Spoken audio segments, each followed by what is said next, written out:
Let's by पैसा।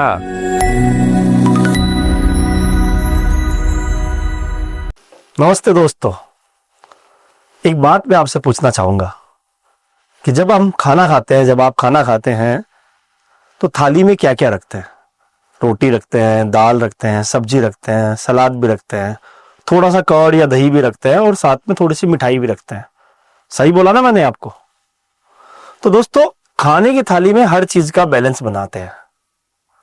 कुछ healthy रखते हैं, कुछ स्वादिष्ट रखते हैं और कुछ आपको एनर्जी देने वाले रखते हैं। अब आप ये सोचिए कि अगर आपकी थाली में सिर्फ मिठाई हो तो क्या होगा? ना तो खाने का स्वाद आएगा, और अगर मिठाई खाएंगे तो क्या होगा? आपको डायबिटीज भी हो सकती है या फिर पेट खराब हो सकता है। या उसी तरह से आप सिर्फ रोटी सब्जी खाओ तो आपको खाने में नीरसता लगेगी, आपको लगेगा यार क्या एक ही एक खाना रोज खाए जा रहा हूं मैं। तो दोस्तों, सेम वैसे ही जिस तरह से थाली होती है खाने की जिसमें अलग अलग चीजें होती है, उसी तरीके से हमें अपने निवेश की थाली को भी बना के रखना पड़ता है। और जब निवेश की थाली का बैलेंस करना पड़ता है, उसे बोलते हैं एसेट एलोकेशन। तो लेट्स बाई पैसा में मैं मनीष आज आपसे बात करने वाला हूं इसी विषय पे, जिसका नाम है एसेट एलोकेशन। तो एसेट एलोकेशन क्या होता है, ये जरूरी क्यों होता है, इसको किस तरीके से कर सकते हैं, कौन कौन सी एसेट क्लास है जिसमें हम पैसा डाल सकते हैं, इन सब बातों के बारे में ही हम आज इस वीडियो में चर्चा करेंगे। तो चलिए दोस्तों, हम शुरुआत करते हैं आपके लिए एक परफेक्ट एसेट एलोकेशन कैसे बन सकता है उसके बारे में विचार करने की। चलिए दोस्तों, आगे बढ़ते हैं। सबसे पहले हम बात करते हैं कि एसेट एलोकेशन होता क्या है। तो जैसा मैंने आपको अभी पहले भी बताया कि हमको एक जिस तरह से हम खाने की थाली में अलग अलग चीजें रखते हैं, उसी तरह से हमको अपने इन्वेस्टमेंट में अलग अलग एसेट क्लास रखनी होती है। जैसे कि अपन ने इक्विटी में भी इन्वेस्टमेंट किया, आपने डेट में भी इन्वेस्टमेंट किया, आपने गोल्ड में भी इन्वेस्टमेंट किया, आपने प्रॉपर्टी में भी इन्वेस्टमेंट किया। तो दोस्तों, सरल भाषा में एसेट एलोकेशन होता है कि आपके पैसे को अलग अलग जगह यानी अलग अलग एसेट क्लास में बांटना। जैसे थाली में रोटी दाल सब्जी रखते हैं, वैसे ही आपके पोर्टफोलियो में भी stocks, bonds, real estate, gold, air, cash, इन सब का आपके पोर्टफोलियो में एलोकेशन होना चाहिए। हर एसेट क्लास का अपना खास रोल होता है। जैसे खाने की थाली में हर चीज का एक अलग रोल होता है। कोई एसेट क्लास आपकी ग्रोथ देता है और कोई एसेट क्लास आपको स्थिरता देता है, कोई एसेट क्लास आपको लिक्विडिटी देता है। अब जैसे खाने की थाली का ही हम एक बार दोबारा से एग्जांपल लेते हैं। तो मान लो आपकी थाली में सिर्फ रोटी है, तो क्या वो पौष्टिक होगी? नहीं होगी ना। उसके साथ आपको दाल भी लेनी पड़ेगी, सैलेड भी लेना पड़ेगा। तो वैसे ही अगर हमने अपना सारा पैसा भी एक ही एसेट क्लास में लगा दिया, जैसे स्टॉक्स में लगा दिया या हमने प्रॉपर्टी में ही लगा दिया, तो एक ही एसेट क्लास में इन्वेस्टमेंट करेंगे तो हमारा रिस्क बढ़ जाता है। तो एसेट एलोकेशन का मतलब होता है अपने पैसे को इस तरह से बांटना कि आपको ग्रोथ भी मिले, रिस्क भी कम रहे और जरूरत पड़ने पे आपका पैसा आपके लिए तुरंत उपलब्ध भी हो जाए। तो इसके लिए हम अलग अलग एसेट क्लास की बात करेंगे, लेकिन उससे पहले हमें समझना यह जरूरी है कि ये कंसेप्ट एसेट एलोकेशन आपके फाइनेंशियली गोल्स के हिसाब से कैसे काम करता है। चाहे आप रिटायरमेंट के लिए बचत कर रहे हो, चाहे अपने की बच्चों की पढ़ाई के लिए बचत कर रहे हो, एसेट एलोकेशन आपके पोर्टफोलियो को एक मजबूत नींव प्रदान करता है। तो चलिए आगे बढ़ते हैं कि एसेट एलोकेशन जरूरी क्यों है। अब सवाल यह आता है कि एसेट एलोकेशन इतना जरूरी क्यों है। तो दोस्तों, इसका जवाब होता है रिस्क मैनेजमेंट और रिस्क ऑप्टिमाइज करना। रिस्क को मैनेज करते हुए रिस्क को कम से कम करना एसेट एलोकेशन का एक बहुत बड़ा कारण है। अगर थाली में मिठाई रहेंगे तो एक दो दिन तो आपको खाने में बहुत मजा आएगा, लेकिन लंबे समय तक अगर आप खाओगे तो आपकी सेहत खराब हो जाएगी। वैसे ही अगर अपन ने सारा पैसा एक ही जगह एक ही एसेट क्लास में लगा दिया, मान लो शेयर्स में लगा दिया और मार्केट क्रेश हो गया, तो आपका पूरे पैसे पे डाउन हो गया, तो रिस्क आपकी पूरे एक पैसे पे हो गई, एक ही एसेट क्लास में हो गई। तो एसेट एलोकेशन के यहाँ पे तीन बड़े फायदे हैं। पहला फायदा है रिस्क डाइवर्सिफिकेशन। आपने चूंकि अलग अलग एसेट क्लास में अपना पैसा लगाया तो आपके रिस्क कम हो गई।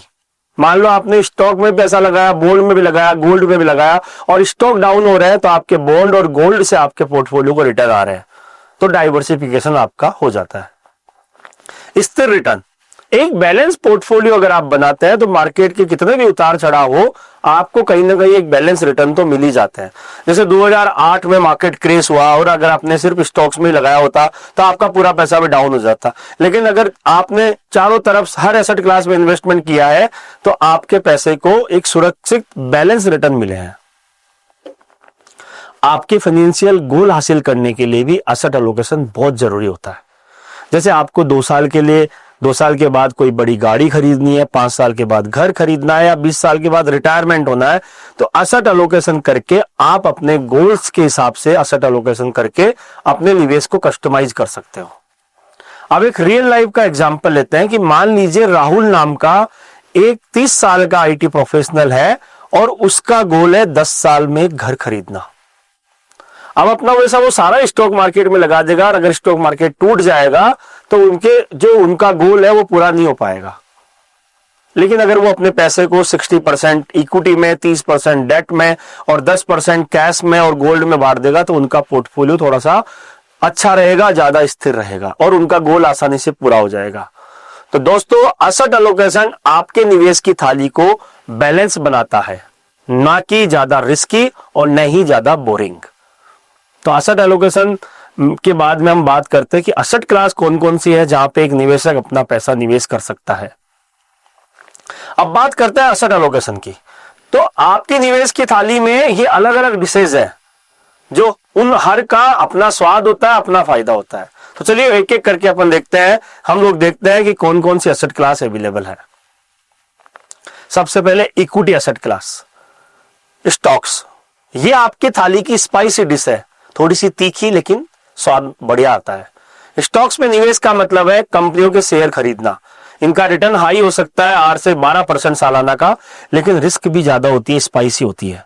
जैसे रिलायंस के शेयर ले लिए, टीसीएस के शेयर ले लिए। लेकिन इसका एडवांटेज किसके लिए होता है, बेस्ट किसके लिए होती है, ये जो लॉन्ग टर्म निवेशक होता है, जिनको लॉन्ग टर्म में ग्रोथ चाहिए।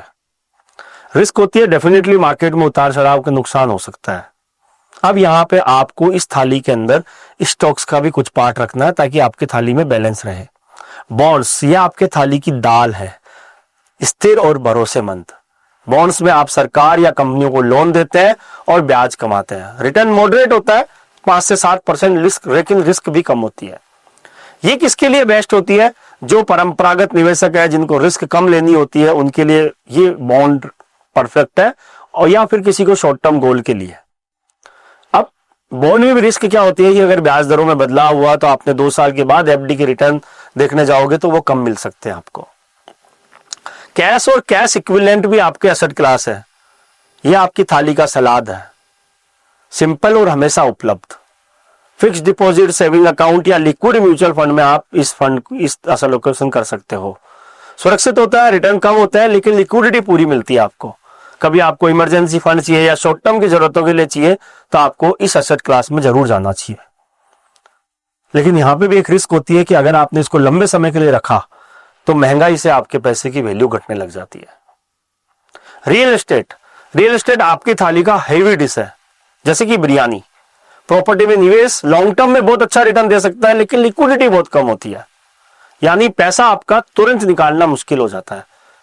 लेकिन डाइवर्सिफिकेशन करने के लिए प्रॉपर्टी एक बेस्ट ऑप्शन है, और रेंटल इनकम के लिए अगर आपने कोई प्रॉपर्टी ली है तो वो एक बेस्ट ऑप्शन है आपके लिए। कमोडिटीज, गोल्ड और सिल्वर में भी आप निवेश कर सकते हो। ये थाली का डेजर्ट है, थोड़ी मात्रा में परफेक्ट। गोल्ड महंगाई के खिलाफ आपको हेजिंग देता है और पोर्टफोलियो को स्थिरता भी देता है। मार्केट क्रेज जब होता है, जियोपॉलिटिकल सिचुएशंस खराब होती है, तो गोल्ड हमेशा अच्छा रिटर्न बना के देता है। तो गोल्ड आपको एक स्थिरता देता है पोर्टफोलियो में। लेकिन इसकी भी वही रिस्क है कि इसके प्राइस भी बहुत ज्यादा वॉलेटिलिटी होते हैं, बहुत ज्यादा अप एंड डाउन होते रहते हैं। तो दोस्तों, हर एसेट क्लास का अपना रोल होता है और इनका बैलेंस ही आपके पोर्टफोलियो को सुपर हिट बनाता है। अब दोस्तों, बात ऐसी है कि एसेट एलोकेशन कैसे करें। अब सवाल ये होता है कि एसेट एलोकेशन कैसे करें, तो जैसे थाली में अलग अलग वैरायटी हम रखते हैं, उसी तरह से एसेट एलोकेशन करने के लिए आपको 3 चीजें देखनी आवश्यक है। पहला, रिस्क टॉलरेंस, कि आप कितनी रिस्क ले सकते हैं। अगर आपको मार्केट के उतार चढ़ाव से घबराहट नहीं होती है तो आप हाई रिस्क एसेट्स जैसे स्टॉक्स में ज्यादा निवेश कर सकते हैं। आपके फाइनेंशियल गोल्स क्या है उसके हिसाब से भी आपकी एसेट एलोकेशन की जाती है कि आप निवेश क्यों कर रहे हैं। आपको घर खरीदना है या रिटायरमेंट लेना है या बच्चों की पढ़ाई के लिए आपको पैसा जोड़ना है।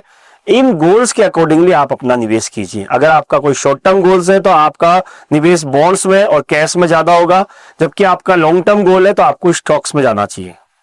इन्वेस्टमेंट होराइजन भी एक बड़ा इंपॉर्टेंट है कि आप कितने समय के लिए इन्वेस्टमेंट करना चाहते हैं। आपका गोल 2 साल का है या आपका गोल 10 साल का है या 15 साल का है, तो आपको उसके हिसाब से अपना एसेट एलोकेशन बनाना चाहिए। अब आप रिस्क प्रोफाइल को समझिए, अपने रिस्क प्रोफाइल को समझते हुए निवेश कीजिए। आप रिस्क प्रोफाइल के लिए किसी फाइनेंशियल सलाहकार से बात कर सकते हैं जो आपके रिस्क प्रोफाइल में आपकी मदद करे। तो रिस्क प्रोफाइल में अगर आप युवा है तो रिस्क लेने के लिए तैयार है तो आप 70% स्टॉक्स, 20% बॉन्ड और 10% कैश का मिक्स ट्राई कर सकते हैं। आपको 5 साल के लिए घर खरीदना है तो आप अपने एलोकेशन में 50% शेयर्स, 30% म्यूचुअल फंड, 20% बॉन्ड और 10% गोल्ड का एलोकेशन ले सकते हैं। अपना पोर्टफोलियो चारों तरफ बनाए, म्यूचुअल फंड में बनाए, डायरेक्ट स्टॉक्स में भी बनाए। इस तरह से करके अपना पोर्टफोलियो बना सकते हैं। रेगुलर रीबैलेंस करें। आपने एक सर्टेन परसेंटेज पे अपना गोल सेट कर लिया कि मुझे 70% इक्विटी रखनी है, तो अपने मार्केट के बदलाव के अकॉर्डिंगली अपने पोर्टफोलियो को रीअसेट करें, रीअलोकेट करें। एक सिंपल पोर्टफोलियो हम आपकी सुविधा के लिए यहाँ पे बता रहे हैं, लेकिन ज्यादा जानकारी के लिए अपने फाइनेंशियल एडवाइजर से ही बात करके करें। युवा निवेशक अगर कोई है 25 से 35 साल, तो उसके लिए 70% स्टॉक्स, 20% बॉन्ड और 10% कैश का एक मॉडल पोर्टफोलियो हो सकता है। मिडिल एज कोई कस्टमर है 35 से 50 साल के, तो उनके लिए 50% स्टॉक्स, 30% बॉन्ड, 15% कैश और 5% गोल्ड का एलोकेशन हो सकता है। अगर कोई रिटायरी है 60 साल से प्लस के हैं तो उनके लिए 30% स्टॉक्स, 50% बॉन्ड, 15% कैश और 5% गोल्ड का एक मॉडल पोर्टफोलियो हो सकता है। यह सिर्फ एक एग्जाम्पल है। आप अपने फाइनेंशियल एडवाइजर से कंसल्ट करके अपना परफेक्ट थाली यानी कि परफेक्ट अपना एसेट एलोकेशन डिसाइड कर सकते हो। चलिए हम आपको कुछ बोनस बात भी बता देते हैं इस वीडियो में कि आपको क्या करना चाहिए और क्या नहीं करना चाहिए। सबसे पहले हम बात करते हैं कि क्या करना चाहिए। सबसे पहले अपने गोल्स और रिस्क टॉलरेंस के हिसाब से एसेट एलोकेशन बनाना चाहिए। हर साल अपने पोर्टफोलियो को रिव्यू और बैलेंस करना चाहिए, रीबैलेंस करना चाहिए। डाइवर्सिफिकेशन करना कभी नहीं भूले। एक ही एसेट क्लास में सारा पैसा नहीं डालें। अब बात आती है कि क्या नहीं करें। सबसे पहले कि मार्केट के पीछे मत भागिए। आप किसी भी स्टॉक्स में या किसी भी एसेट क्लास में ब्लाइंडली निवेश ना करें। किसी के कहने से बिल्कुल निवेश ना करें। इमोशनल डिसीजन लेने से बचें। कई बार मार्केट क्रेश होता है और आप एकदम इमोशनल हो जाते हो कि मेरा पैसा डूब जाएगा और आपने अपने स्टॉक्स को बेच दिए, तो वो भी करने से बचें। अपने किसी फाइनेंशियल एडवाइजर की सलाह को इग्नोर ना करें, क्योंकि फाइनेंशियल एडवाइजर आपके लिए एक बेस्ट विशर होता है। वो आपको आपके अकॉर्डिंगली ही आपका प्लान बनाएगा। तो अपने निवेश की थाली को परफेक्ट बनाने के लिए ये सब बातों को जरूर ध्यान में रखें। तो दोस्तों, आप समझ गए होंगे कि एसेट एलोकेशन जरूरी क्यों है और कैसे ये आपके फाइनेंशियली फ्यूचर को सिक्योर कर सकता है। जैसे आप अपनी थाली में हर डिश का बैलेंस रखते हो, वैसे ही अपने पोर्टफोलियो में भी हर एसेट क्लास का बैलेंस रखिए। आज ही अपने निवेश को रिव्यू करें और एक सॉलिड एसेट एलोकेशन प्लान जरूर बनाएं। अगर आपको ये वीडियो पसंद आया हो तो लाइक कीजिएगा, शेयर कीजिएगा और सब्सक्राइब भी कीजिएगा। कमेंट में हमें बताइएगा कि आपने पोर्टफोलियो में कौन सा एलोकेशन बढ़ा रखा है, कौन सा कम कर रखा है, और आपको अगर इसके बारे में कोई सवाल करना हो तो आप हमें पूछ सकते हैं। धन्यवाद। आप सुन रहे थे let's mic more than radio. Follow कीजिए हमें हमारे सोशल मीडिया प्लेटफॉर्म्स पर। It's time for news. It's time for more than radio. Presenting the first radio news app, Let's Mic. Let's Mic, a news-based app on your phone where you get to watch and listen news, talk shows, interviews, radio show podcasts. On Let's Mic, you get all relevant information of TV, print, radio, podcast, and digital. Let's Mic talks about every segment of life.